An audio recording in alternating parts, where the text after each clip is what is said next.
And now I think this is the last panel of the day, very important subject, and it will be preceded by keynote speech by Mans Jacobsson. I invite him on the podium, and I invite Mauro Iguera and Andreas Brachel and Leonard Muller to take place. So we will listen first Mans' lecture.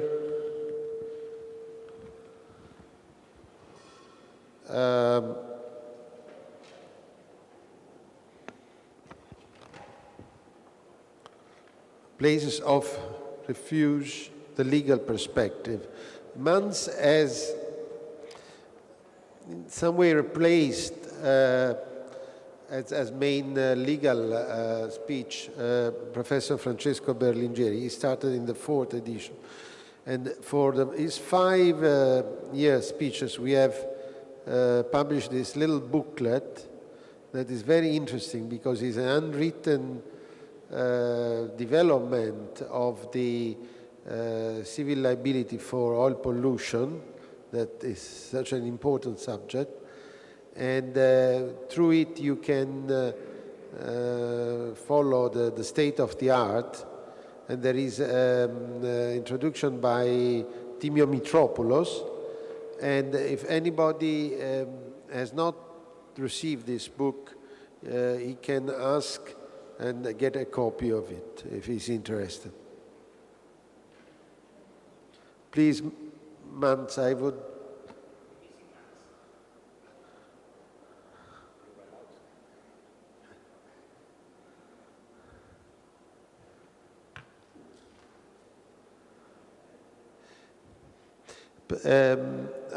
I would, yeah, in fact, I think I am wrong because we were supposed to have a coffee break. But in my mind, I was thinking to anticipate this section so we can have the coffee break at the end. No, I'm sure that Mans will come, and perhaps it was my fault. And I'm sure some of the ladies, it's probably my mistake, but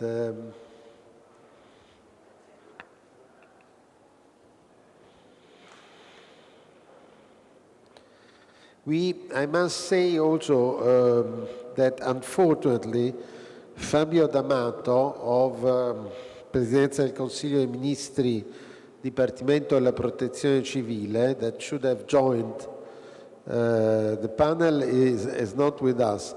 He is the person that in Italy should not take the decision, but tell the head of the civil protection the decision to be taken. And Mans wanted to have somebody like this involved, but unfortunately this is not possible. Sorry, I apologize, Mans.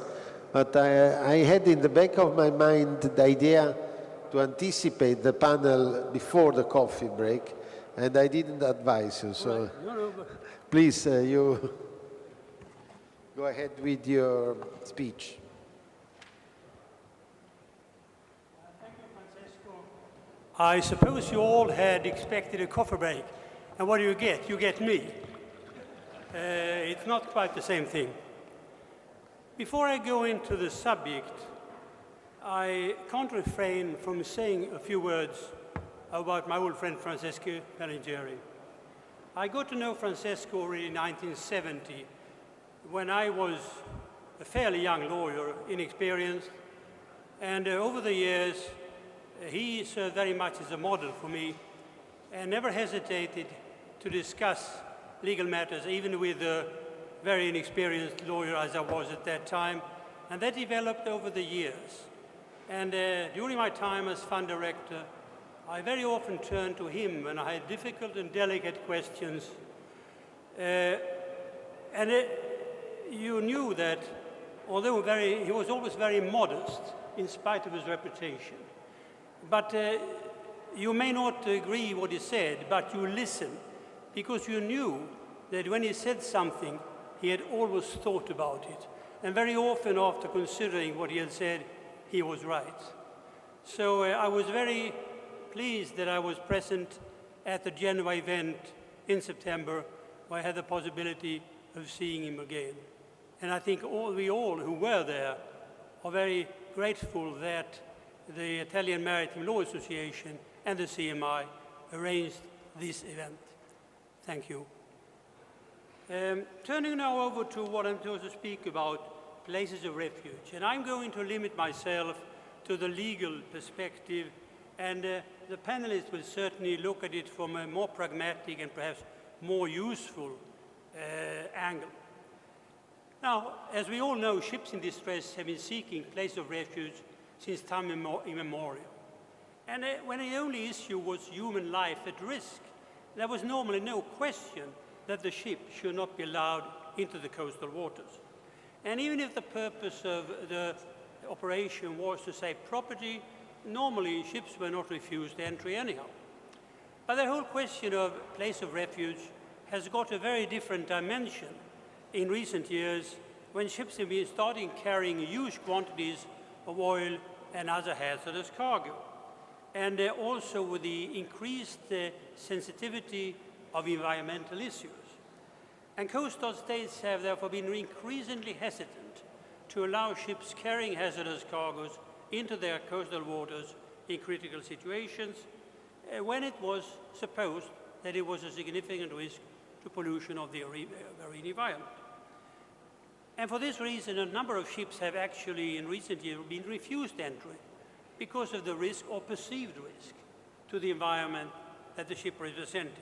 The most notorious example of this is the Castor, a ship carrying a cargo of gasoline, which developed a major crack on the main desk off the coast of Morocco in 2000. Now, it was a cargo of non-persistent oil, so it didn't really represent any pollution risk, but it was considered being an explosion risk. And requests for a place of refuge were denied by 7 states, and that ship had to be towed around the Mediterranean for several weeks until finally a discharge operation could take place in Libyan waters. And there are other examples as well, where ships have been refused entry. The Prestige in Spain is pretty notorious, especially for me. The Stolt Valor in Saudi Arabia and the Flamina in Antwerp, just to mention a few. And I think perhaps our panelists will add some other examples to that. Now, let me say that there are also cases where the states have accepted let ships into their coastal waters, although they represented a considerable risk. I limit myself to 2 cases in the UK, the Sea Empress in 1996 and the Napoli in 2007. Let me say also, before I go into the discussion, that my analysis relates to commercial shipping. I'm not going to deal with the problems in respect of craft carrying migrants across the Mediterranean. Let us first look at this issue from a public international law point of view. Well, various views have been expressed here. To what extent is a coastal state obliged to allow a ship to enter its coastal waters? And I think the general view is that if there is a significant environmental risk for the coastal state, then there is no legal obligation for the state to grant access. And if the state does grant access, it is allowed to set up certain criteria, certain conditions for that. On the other hand, there is no unconditional right for a state to refuse access to coastal waters.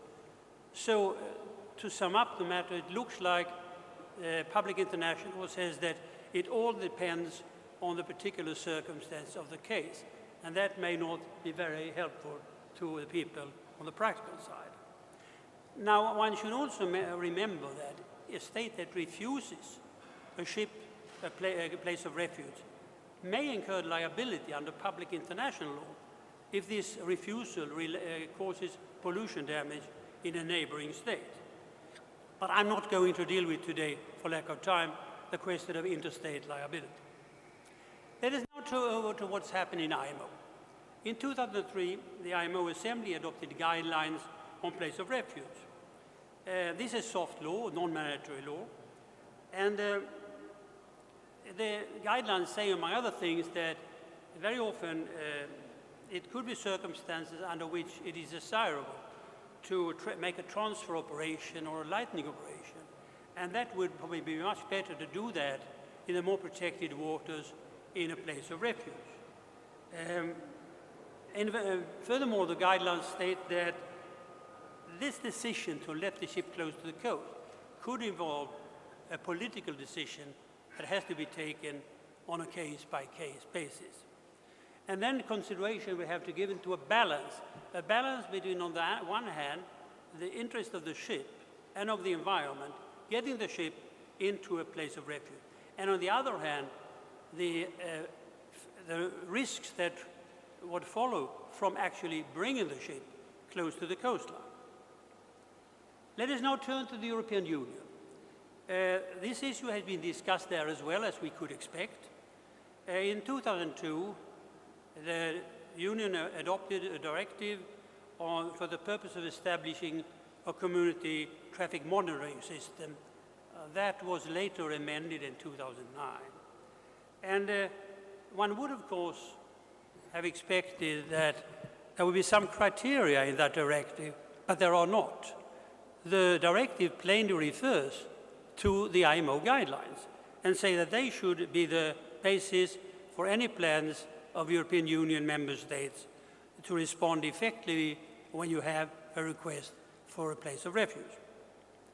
But an important point is that under the directive, the EU member states should appoint one or more appropriate authorities that have the proper expertise and have the power to take independent decisions when they are facing a place of refuge request.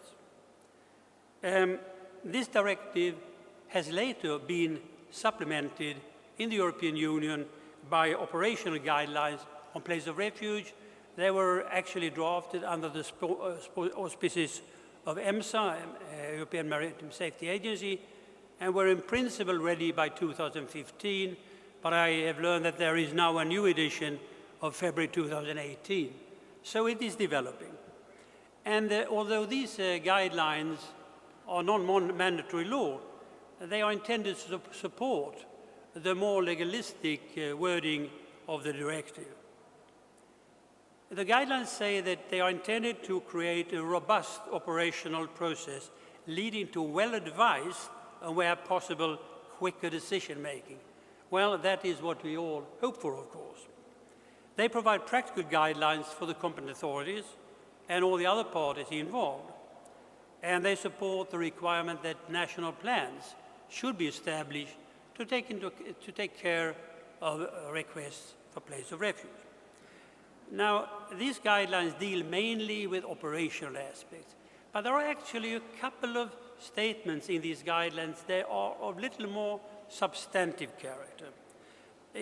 Firstly, it said that a place of refuge request cannot be refused for commercial or financial reasons, nor should commercial interest become the main driver for the handling of the request. The financial interest should not be decisive for the selection of place of refuge.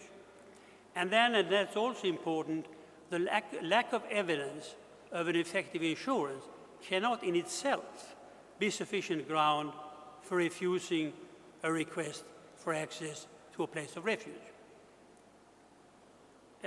Turning now back to IMO, the IMO guidelines of 2003 do not deal at all with liability and compensation issues. But the IMO's, at the request of the IMO Assembly, the legal committee of IMO considered in 2005 where there was a need for the elaboration of a separate independent convention dealing with liability issues in place of refuge situations. And the committee took the very firm view that there was no need for such an independent convention. The legal committee said, please instead the priority should be given to states effectively ratifying and implementing the already existing IMO liability convention, and I will come back to them in a moment. But there is another European Union instrument that is also important here, and is the Directive on Environmental Liability, which also applies in principle to place of refuge situations. Now, this liability directive is not a liability convention in the usual sense, because it doesn't deal with normal types of damage to property, economic loss, cost of cleanup, and so on. But it only deals with damage to certain types of the environment and restoration measures caused in certain activities, among those the maritime transport of hazardous cargo. Now, one could have thought that this is opening up a conflict between the IMO conventions and the directive, but it's not, because the European Union directive here actually makes an exclusion. If the incident is falling within the application of the IMO liability conventions, that is the 92 Civil Liability Convention, the 2001 Bunkers Convention, or the 1996-2010 HNS Convention. In that case, the directive does not apply at all, provided, and that's a very important caveat, provided that the convention is in force and applies to the incident. And that means, of course, that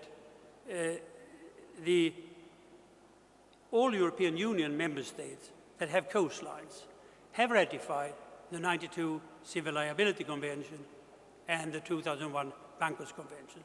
So these conventions, the directive does not apply to tanker oil spills nor to spills of bunker oil from non-tankers. But since the HNS Convention, the Hazardous and Noxious Substance Convention, is not in force, then the directive at present applies to escapes of hazardous cargo other than oil in European waters. And that brings me over to a question which, of course, the person that is faced with a decision whether or not to grant access to a place of refuge with a ship carrying a hazardous cargo. If I do that, will my authorities be able to get compensation for the damage caused, for the polluted beaches, for cleanup, for losses suffered by fishermen, hotel owners, and so on? As regards oil tankers, I think the answer is clearly yes. We have here the IMO regime, the 92 Civil Liability Convention. In particular, the ship owner has strict liability for any pollution caused. The liability should be covered by insurance, and the victims have the right of direct access against the insurer. And if the amount under the Civil Liability Convention is insufficient, the International Oil Pollution Compensation Fund 1992 will step in and pay additional compensation up to a total amount of some $285 million per incident. And the protection is even better for those states that have ratified the 2003 Supplementary Fund Protocol, because under that protocol, there is available for damage in these states an amount of over $1 billion per incident, and that is an awful amount of money, because we are not here talking about personal injury or death. We are talking of cost of cleanup and economic losses. Turning to oil spills from non-tankers, the picture is not that rosy. We have the Bunkers Convention and also strict liability for the ship owner, also compulsory insurance cover, also direct action against the insurer. But the limitation amount is normally decided under the Convention on Limitation of Liability for Maritime Claims, the so-called LLMC Convention. And these amounts are comparatively low, at least in comparison with the 92 Civil Liability Convention. And more importantly, if the amount available from the ship owner is not enough, there is no second layer of compensation from an international fund.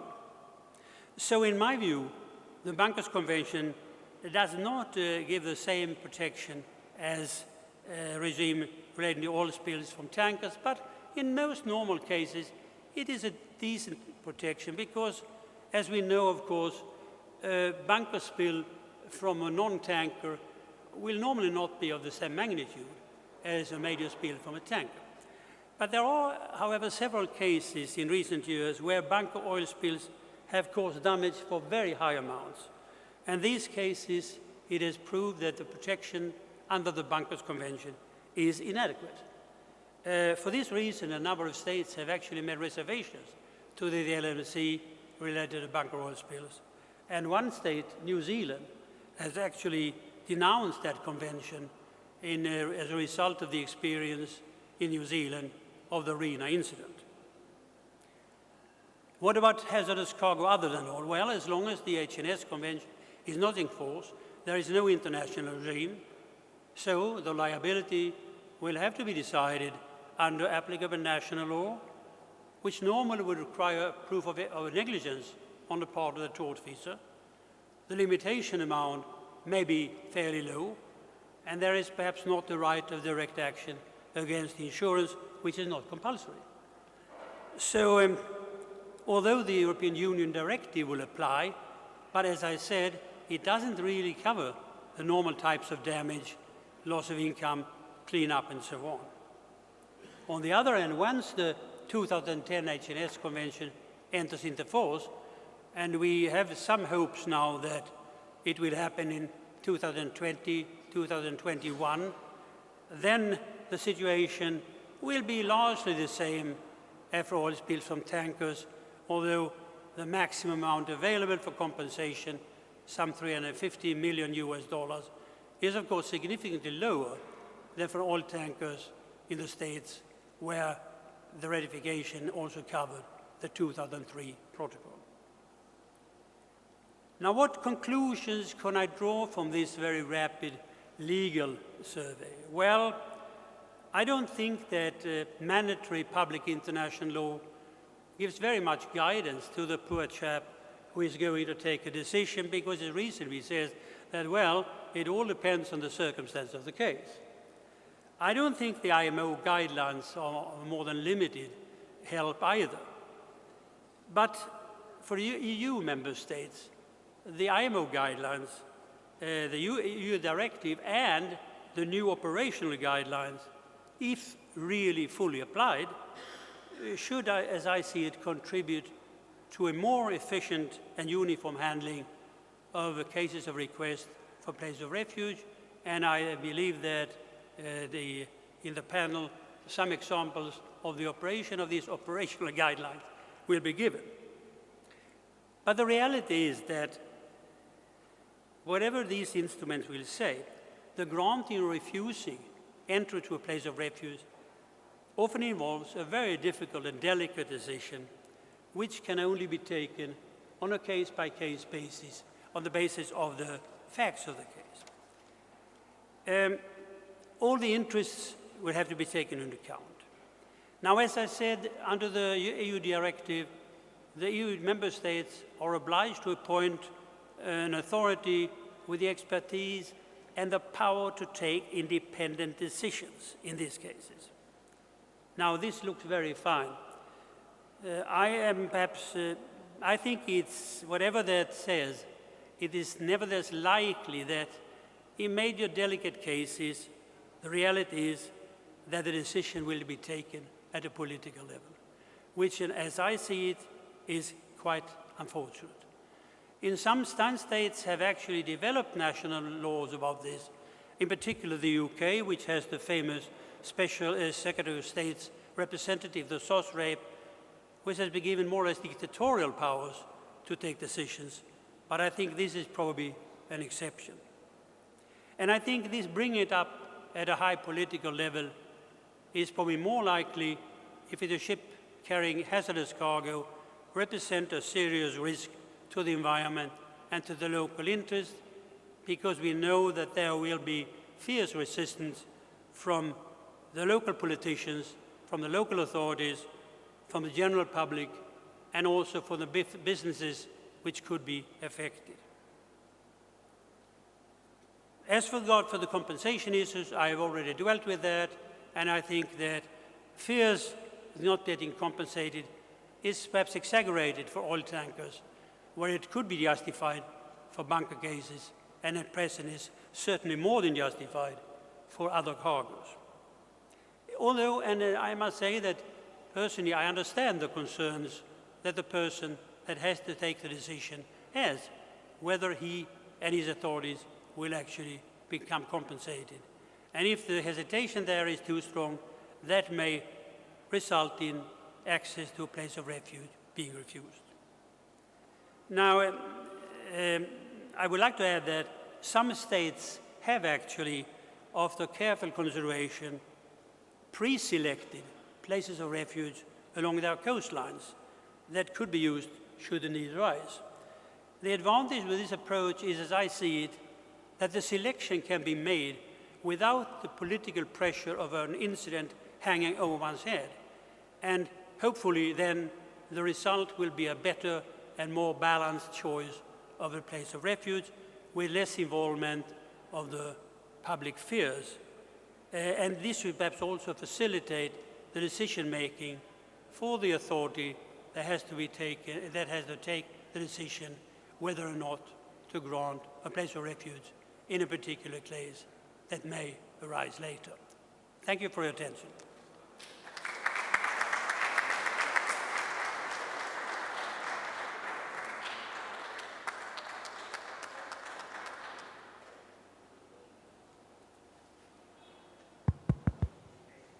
Thank you. Thank you to Mauro Iguera, Managing Director Cambiasso Risso, who knows, I think has now 35 years or more of experience in all the shipping and shipping insurance fields. So he's the best moderator. He will introduce our two panelists, and I also ask Mans to participate to the debate. Thank you. Thank you, Francesco. I think that at the opening of this session, you were stealing my job. So I thought, I will not be paid today. So thanks God, now I got the micro. Something that you could not say yourself is that on behalf of the whole panel, I wish to extend to you and to all your colleagues the warmest congratulations for this very alive conference in this stunning place. Thank you very much. Now we listen to the keynote speech of Mr. Jacobsson. Mans, as most of you know, he has been between 1985 and 2006 director and CEO of the International Oil Pollution Compensation Funds. So nobody but him could give us an overview on the legal issue arising out of the well-known problem of the place of refuge. It's in the history of shipping, a place of refuge has always been something taken for granted. So a ship in distress was normally offered assistance to any port or, if you like, port authorities in order to allow her to enter inlet waters or ports itself, and in the interest of human lives first, but also hull and cargo. Particularly the last 15 years, after the three well-known casualties mentioned also in Mann's speech, such as the Erika, the Castor, and the Prestige, the concern of every foreign state towards any kind of ships became bigger and bigger, particularly because ships got larger and cargoes became more dangerous. So today there is, a degree of uncertainty in the reaction of the local port authorities whenever they have to face a case of a ship in distress. We have with us two very distinguished speakers, and each of them will not cover legal issue, which has been extensively covered by Mans, but will go through the practical and political aspects of a possible case of place of refuge. We have Andreas Brachel, Senior Manager at GARD. He's a lawyer by education, and is heading a team at GARD specialized on collision, pollution, wreck removal, and other casualties. And also, on behalf of guards, he sits in the IG Salvage Subcommittee. And then we have Lennart Muller, Managing Director of Multraship Towage and Salvage. He's also a member of the Executive Committee of, and he has been, and he is past President of International Salvage Union, and is chairman of the European Tag Owners Association. I leave the floor first to Andreas for listening to his presentation with regard to the, I may say, the insurer approach towards the issue of the place of refuge.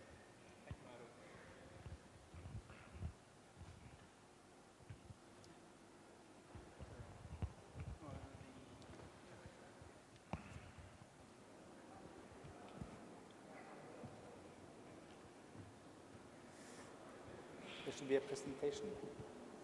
Sorry? There should be a presentation. Yeah. Slides. Yes.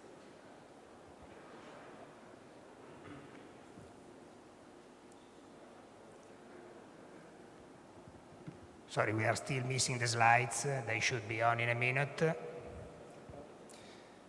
While we're waiting for the slides, I want to thank Francesco for the opportunity to talk about something I'm very keen to talk about, which is cooperation between the parties during casualties, and in particular during port or refuge type situations.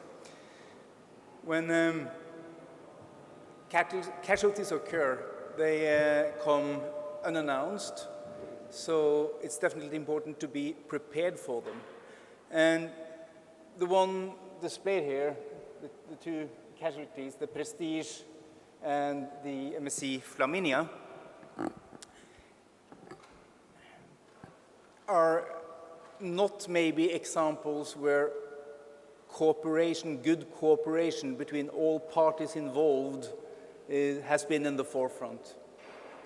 So this really needs proper preparation, and I will just start by saying how we prepare. I don't think I'm spilling any secrets here to any of you or my friends at the other P&I Club here present, but this is the Guard Crisis Management Plan's certain principles, and there's some of these principles that I would like to point out for you here. Well, like most organizations, the crisis team for Guard is led from the headquarters. However, it's important to know that it also includes people from all across the world participating in the crisis, and that includes the first responders mobilized from the nearest regional office to start working with the authorities right away. It also includes people sent to the ship owner to be together with the ship owner, to assist the ship owner in this cooperation with the authorities right away. So all is made to have a proper cooperation, not only internally between the insurer and the insured, but also between the insurer, the insured, and the authorities. We have a slogan at Guard called prudent overreaction, which to you may seem like a contradiction in terms, but what it means is that by mobilizing sufficient resources early on, before we get sufficient information to make proper calls, then that is much better than waiting to see and then mobilize resources afterwards. In the first example, you're being proactive. In the second, you're being reactive, and that makes you lose a lot of opportunities along the way. We have in Guard always a focus on the worst case scenario and then finding ways of avoiding that worst case scenario, and we have defined priorities, which you will find familiar, most of you: people, environment, and property.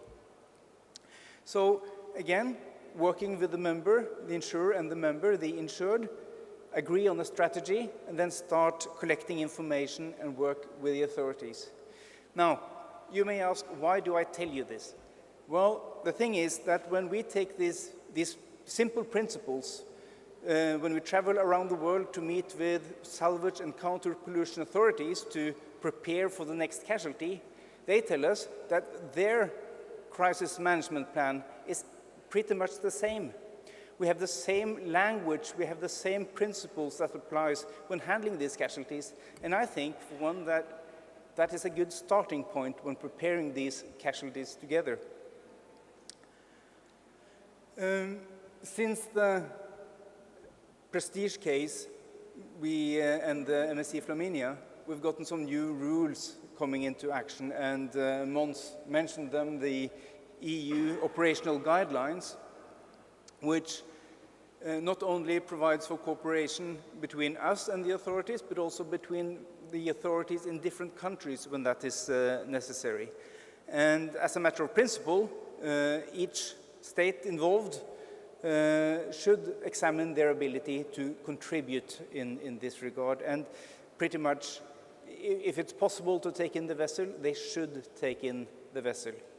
And as it happens, God had the first case under these guidelines, the Modern Express case, which were unfolding as the guidelines came into effect, as Lennart will tell you more about afterwards. Just to give you some insight into the case, this was a Ro-Ro vessel from Africa to Europe, developing a heavy list when transiting the western part of the Bay of Biscay in heavy weather in January 2016. The distress signals were picked up by the Maritime Rescue Center in Falmouth in the UK. So the rescue operation, the evacuation of the 22 crew members, that was organized from the UK.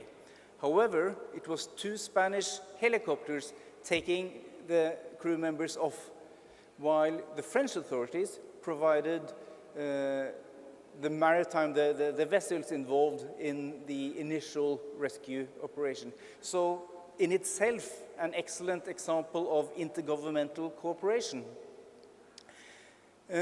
For God's sake, we were notified early on and appointed as a P&I club, the salvers in this case. That's not very often, but when the hull machinery insurers are not present immediately, then it would be the proactive, prudent thing from also the P&I club to appoint the salvers. And expectedly, as a P&I club, we never saw any costs coming from that. As the hull machinery insurers came in later on, they paid all the expenses relating to salvage, which is what was expected from them. The salvage itself proved very difficult and lasted for about 1 week during heavy weather. It was very difficult to get the salvage crew onto the vessel, and it drifted almost to the shores of France before the last attempt finally succeeded. Otherwise, we would have had a wreck removal on the beaches of France. It was essential that the authorities in France or Spain provided us a port of refuge for the vessel. As guard, we had a representative discussing this issue with the French authorities in Le Havre. At the same time, we had another Spanish colleague of mine discussing the issue with the authorities in Spain. And the 2 authorities gave us different kinds of offers. France did not decline the request for a port of refuge, but what they offered was some shelter, maybe anchorage behind a nearby island to protect it somewhat from the waves. Whereas the Spanish authorities, having, I think, learned quite a lesson after the Prestige case, offered eventually a port of refuge in Bilbao.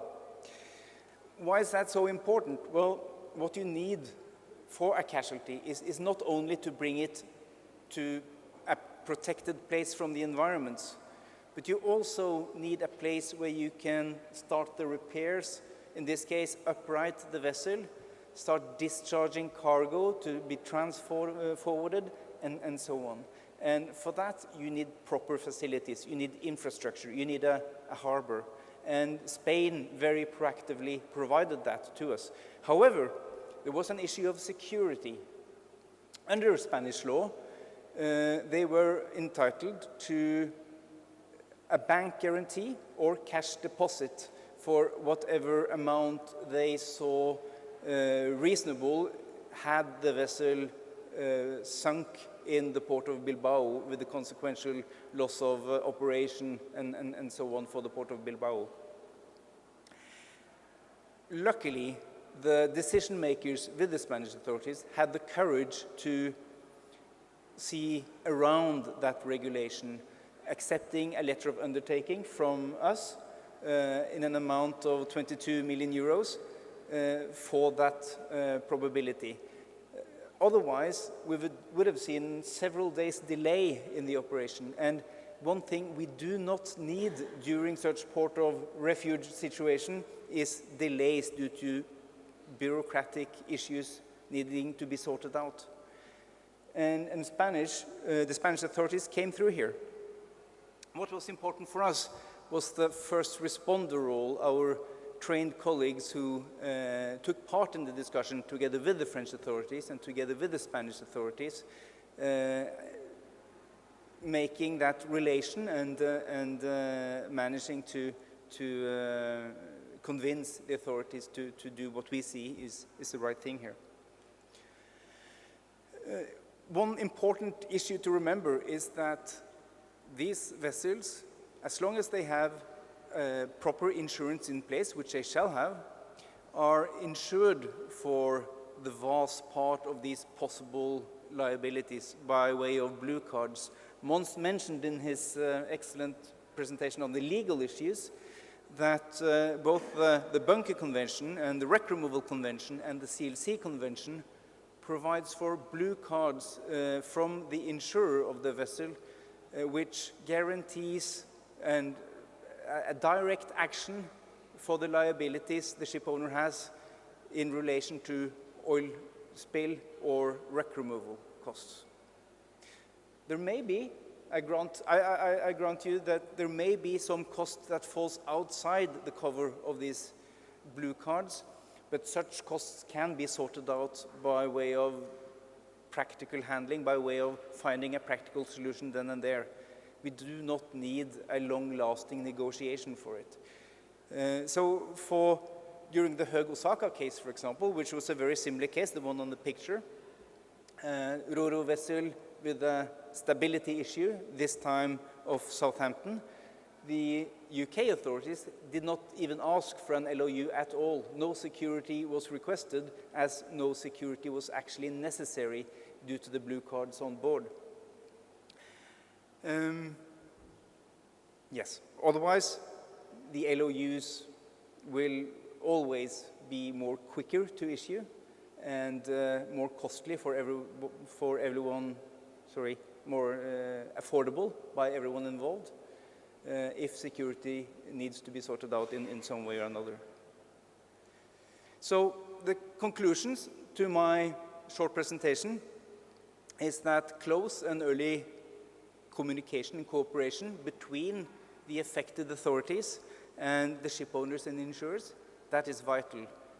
If we can have a common understanding along the way during the casualty, things are solved much more easily. The next thing is that pre-casualty contact between the insurers and the authorities will level that ground even further. If we can align our expectations before we have the next casualty, then things will work out much more smoothly. The aim is the same for all of us. It is to prevent and minimize loss of life, damage to the environment, and damage to property. We are all in the same boat here. And finally, we find, following the Modern Express case, that the EU guidelines is a big step forward. Would be fantastic if the IMO, in the next ratification of their guidelines, will adopt some of the same principles as the EU has in there. And finally, please don't let security requests come in the way of doing the right thing at the right time, as time is of the essence in these cases. Thank you.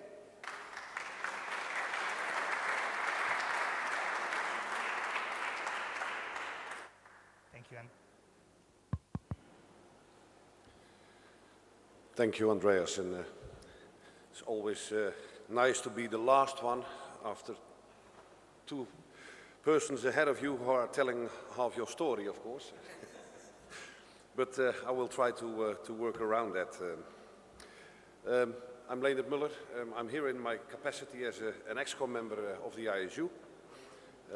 And I've been involved in the places of refuge discussion from the beginning. So that's why they have chosen me to come here. A little introduction, of course, what is salvage? Salvage, we have dry salvage and we have wet salvage. And for Salvor, salvage is being performed on a voluntarily basis. Nothing is compulsory.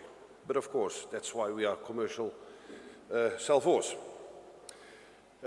Dry salvage hasn't got much to do with places of refuge. It's in particular, the dry salvage has to do with the places of refuge, and the wet salvage, where the vessel has sunk, has nothing to do with places of refuge immediately. The ISU has been concerned about the issue on the places of refuge for many years. And yes, it was an honor for us to be invited by the European Union and the European Commission to take part in their working group to establish the new guidelines. And you just said, Andreas, about the Modern Express was the first one. Yes, indeed. When we, on the 27th of January 2016, presented the guidelines to Commissioner Bulc and the European Parliament, it was just half a day after that the Modern Express established her list and was in danger in the Bay of Biscay. So that might have helped also that everybody was focused on those guidelines. And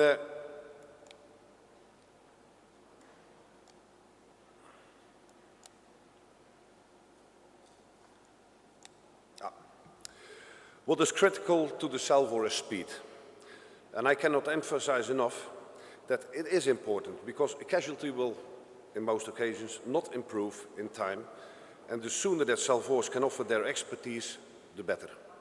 Naturally, the immediate circumstances, an imminent grounding or a fire, for example, may make it even more important to act fast. Salvage assistance may be requested by the master, her owners, or the insurers of the owners. Any assistance may be offered on a speculative basis by a Salvor under the principle of no cure, no pay. The definition of places of refuge, Mens already discussed that in detail, and we have heard that in more legal aspects, of course. But what I want to emphasize, and also Andreas said it, for us most important is the safety of life. Second comes the environment, and third is the saving of property and the ship and cargo. The matter of places of refuge must be seen in that context. We heard already a number of cases who seek places of refuge, and here are a few cases which were in Europe and on which was the basis actually for preparing the guidelines, and all these cases have been come by when we had the working group. And they were quite controversial, I can say. There were cases where authorities wanted to grant a place of refuge, but where they couldn't. There were cases where political matters were involved. For example, if you have an election the next month, sometimes it's not that easy to take a decision to allow or to grant a place of refuge for a politician. In other cases, there was also positive response. So there was a mix of cases which were the basis for the guidelines. And we are all familiar with the Modern Express in the meantime, and we have heard about it earlier today. But I want to highlight a few matters from the salvage point of view. The first thing is that the salvage was conducted under the terms of LOF Lloyd's Open form. This places the salvor in the heart of the operation, carrying all the risk, financially and physical, for this job. They are obliged to use their best endeavors to salve the property and, what is often overlooked, also to protect the marine environment. The LOF being in place has helped the decision of the Spanish authorities to respond positively. For a successful outcome, in all situations, good cooperation between all the agencies and commercial interests is required. At this slide, it is showed that it can be a large number of people and players. Clarity of command, good understanding of roles and responsibilities, and good communication are essential to avoid confusion and even danger. The Modern Express, expertly handled by Smith Salvage, provides an excellent example of the sequence of events. It is vital for the salvor to be on scene as soon as possible. They need information in order to appraise the situation and make rapid decisions about the kind of intervention that is necessary. Helicopter assistance is often essential and may need to be provided by the coastal state or navy. Having made the best assessment of the circumstances, the potential consequences of the casualty must be considered at all times. For example, the possibility of environmental impact from spills of cargo and bunkers. The economic consequence must also be considered. For example, is the casualty likely to block a major port, causing business interruption, or drag its anchor through a major data cable? All cases we have seen in the past. From the start, the salvor will have been thinking, based on his long experience, about the kind of actions and equipment they will need to salve the vessel and to prevent damage to the environment. And there could be a number of circumstances, but the salvage effort could require fighting resources. It can be just emergency towing. It can be removal of bunkers of cargo and emergency repairs, aiding buoyancy, and so on. Detailed drawing and plans, and as you can see here in the slide, you see a few of these slides of the Modern Express salvage plan, will be created to support and to guide the operations. It will be apparent to the salvage master early in the operations whether the vessel requires a place of refuge. This may or may not be a port. It could also be in a sheltered place, an anchorage, or even a safe grounding site, as we have seen in the UK before. The support required from the authorities will need to be clearly communicated. This might include substantial wharfage to allow for storing of the offloaded cargo, facilities for dealing with dirty firewater or bunkers or dirty ballast water. All of this information will be required to help make a formal request for a place of refuge. In the EU, it is Appendix C, as you see here in the screen. It is the formal format to file the place of refuge request. And then the permission is granted. And the decision about whether to grant a place of refuge should not be arbitrary. There should be a formal evaluation. And it needs to be done quickly, a matter of minutes or hours, and not days. It should, if possible, include the vessel being boarded by suitable qualified people to gather the necessary information. This meets the key requirement that the ISU has pursued for many years, that there should be no rejection without inspection. And maybe, I hope that the technicians can start this film to give you maybe more in a film, the impressions of the Modern Express, what really happened. And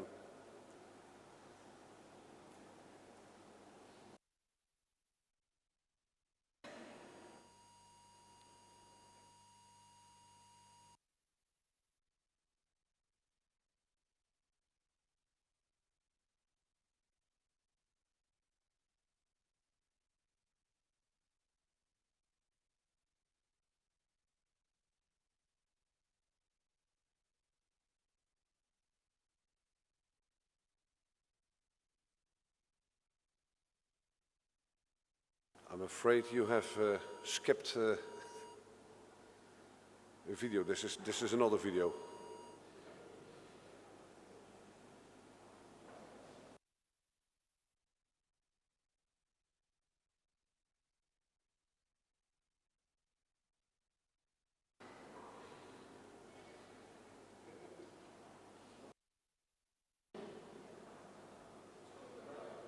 No, this is not the right one.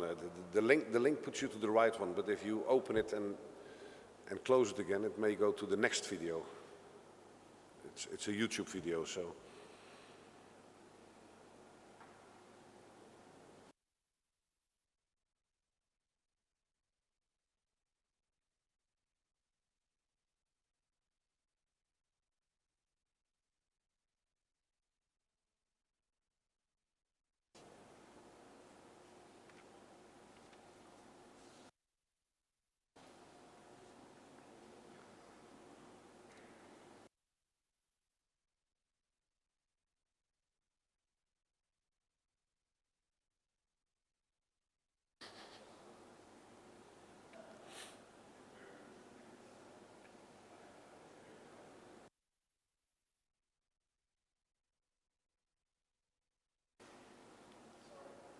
It's not working, Francesco?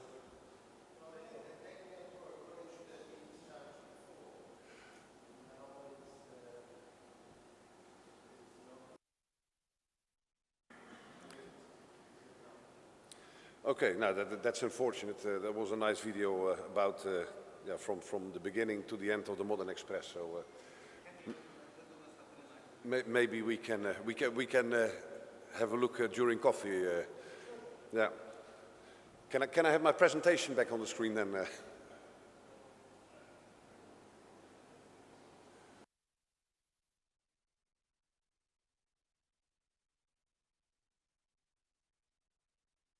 Yeah, and then what's next? The number of casualties may have declined in line with safer ships and better operating practice, electronic aids to navigation, and so on over the past decades. But we all know that the vessel size has increased dramatically in many different classes, not just container ships. It means that salvage operations are more complex, more resource intensive, and the consequences and potential costs of incidents are greater. And just as a reference, we have all seen also the Maersk Honan recently further away from us, but I understand from our good colleagues of Smith that only out-of-pocket expenses in that case, and that was 4 weeks ago, to that date was about $25 million, only out of pockets. So costs are getting more and more important in this whole matter. So therefore it is important that places of refuge are granted as soon as possible. Yeah, and then it does happen, and then sometimes quick and effective interventions make the issue go away quietly, often because of the rapid intervention and the competence of commercial savoir. And here you see two cases, one in 2005 where you see a container ship broke her back, and it was all being handled quite rapidly and quietly, and the same day, 12 hours later, the vessel was in port. No major pollution, etc. So there was no reason to make a lot of noise about it.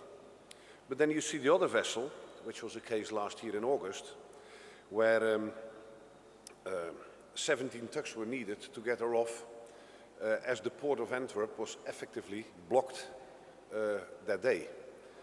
And if you then see that, for example, only Antwerp receives about 100 seagoing vessels a day, it's quite important that there is reaction and action. And also there, the port of Antwerp, maybe also because it was their own problem, granted a place of refuge for the vessel itself. And this vessel has only in one tide broken her back, or at least the hold number 3 bulkhead collapsed completely, as well as the bottom structure. And then, yeah, ISU welcomed the progress made by the EU on the issue of places of refuge and the operational guidelines, and they have shown their value in real incidents. But something further to discuss perhaps is the possibility of an EMSA SOSREP. And I know at this moment the legal path is not clear to do that, but I think we are really in need of a European SOSREP system, and maybe even later a global SOSREP system, to grant places of refuge, to avoid further damage to the environment, and to save property. And away from the EU, many coastal states do not meet their obligations. IMO is working on the issue, and we hope to see developments towards the end of the year, when there will be a submission to the IMO Maritime Safety Committee from the EU, supported by a number of other states and the NGOs, including the ISU. It is part of the drive to ensure IMO's guidelines on the places of refuge are up to date, effective, but also consistently applied on a global basis. I would like to finish by reminding that members of the ISU are world's experts at handling casualty vessels. They often have more experience than any other party involved in a maritime crisis and are often the only credible resource available to intervene. The early involvement of a salvor to assess the situation, consider a salvage plan, and to assemble the equipment to deliver the plan can prevent a casualty turning into a catastrophe. Thank you.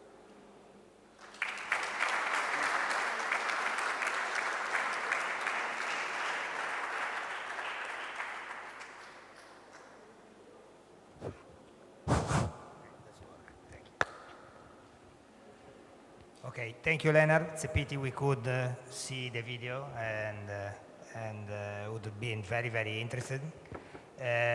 I would say that the time is almost right. So, I mean, I would like just to our two speakers to have from them just a quick view about this uncertainty, if you like, that over the last 15 years has basically, I mean, governed the place of refuge. If we start, I mean, from the insurance approach, I know that GARD has spent an enormous amount of resources in order, I mean, to cooperate with all other parties of the industry to improve the approach towards the place of refuge issues. It goes without saying, as we said it in the morning, that ship owners and the old industry needs certainty and not volatile approach from one state to a different state, often driven by political reasons. So whether there is the election on the following week, or whether the party of the environment, of the people protecting the environment, it's bound to have a say in the coming election. So that is, of course, unacceptable for the industry. All the different guidelines which have been drawn up certainly brought a good contribution to the industry, but where we stand now and where you feel and when you feel or when you hope that the industry can have a consistent approach to the place of refuge issue.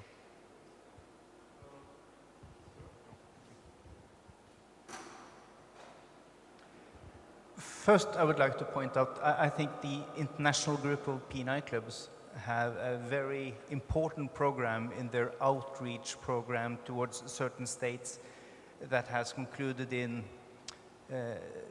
letters of understanding between the IG on the one side and countries like South Africa, Australia, New Zealand, the UK, agreeing on certain principles when it comes to port of refuge as one of several topics. As for the individual insurer, I believe, as I said in my speech, that it is well worth investing in meeting authorities in important countries beforehand, before the casualty happens, in order to align expectations. We see when we meet with the salvage and counter-pollution authorities in Brazil, in Japan, in the US, that basically they have very little understanding of what the ship owner needs are, or what the ship owner can contribute with, and what the insurer can contribute with. And by talking to all of these authorities, I think we are preparing the ground, so to say, for a good cooperation. And this has resulted already in several positive cases where not only have we been allowed by the local authorities to conduct the salvage operation and handling the casualty, taking it into port and so on, in the way that we want, but also to the extent that I mentioned the security issue. Countries like France, which has been very strict before, is now accepting to take a casualty into port with the risk that comes with it, without asking for any extra security. The question of action right away is more important than settling the securities. Last time with the Britannica Hav earlier this year, the Préfecture Maritime accepted that if there will be costs not covered under the insurance certificates on board, then we can agree on some sort of security at a later stage. And this is very helpful. So talking to French authorities, to Spanish authorities, to Chinese MSA in various districts, it really helps when we have the case. Same thing in Greece now a couple of years ago when the Blue Star Patmos grounded, where the Hellenic Coast Guard accepted that, yes, we have discussed this before, we know what to expect from you, so you are free to act like you see fit. As to predictability, having a legal regime in place that is predictable, I think that is the aim for all of us. To me, it's not that important, the level of compensation, of limits and so on, as long as they are predictable and even making it possible for insurers to calculate a premium for it. If we can do that, then it's insurable, and then it is fair for all. The same rules apply. Of course, when authorities are faced with a problem on their doorstep, previous promises to abide by these rules and guidelines are sometimes difficult to adhere to because of politics, as you point out. But I think we have seen a certain temptation by some countries not to stand by these promises when they are being pushed internally in their country. But the more we work towards these authorities, the more we have an interaction, I think the better we are at avoiding that particular issue. Thank you. Thank you. May I add that, as was said before, I think the Prestige was a very good awakening, because it shows that although you take a risk of bringing the ship into coastal waters, refusing a request for place of refuge can also be very expensive, as we saw in the Prestige. Of course, nobody can say that if the ship had been brought into the Spanish ports, nothing would have happened. Of course, you can't say that.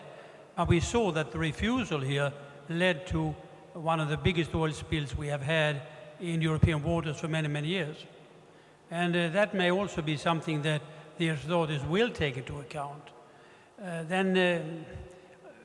As regards to uniformity between states, of course, one must realize that the administrative setup is very different from one state to another, and the way the decisions are taken, how big a responsibility of civil servants can take, varies from country to country.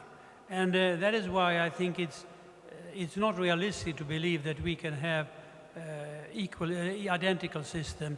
But of course, we should aim at getting as far as possible. But I think that is the best. You can't let the best be the enemy of the good. Okay, let's complete the overview with the Salvo's point of view. Leonard, you are playing a role in several committees, and you are regularly meeting on behalf of the Salvors with the other parties. So your view is very welcome on the point. It's almost all being said, of course, but I think, first of all, awareness of authorities that the problem on their doorstep can be a problem for the neighbor also is important. Respect, maybe that's one of the most important words. When we started the discussions about 5 years ago in the European Commission, and the name of Prestige was mentioned, Spain walked out of the room, literally.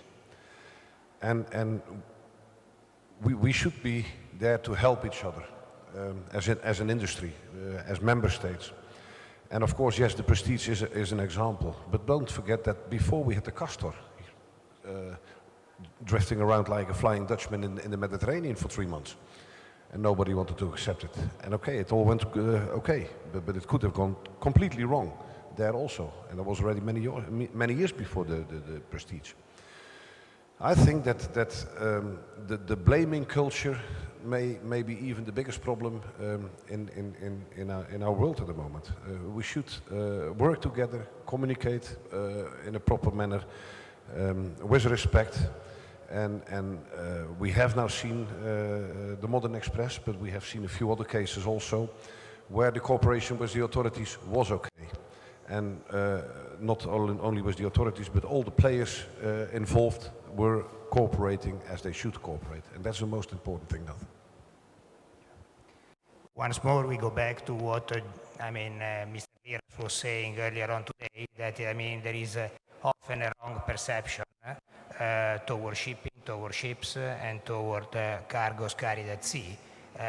We should be, exactly as you said, make everybody aware that without ships, of course, we will have no food, no oil, no heating, and that's, is inevitable.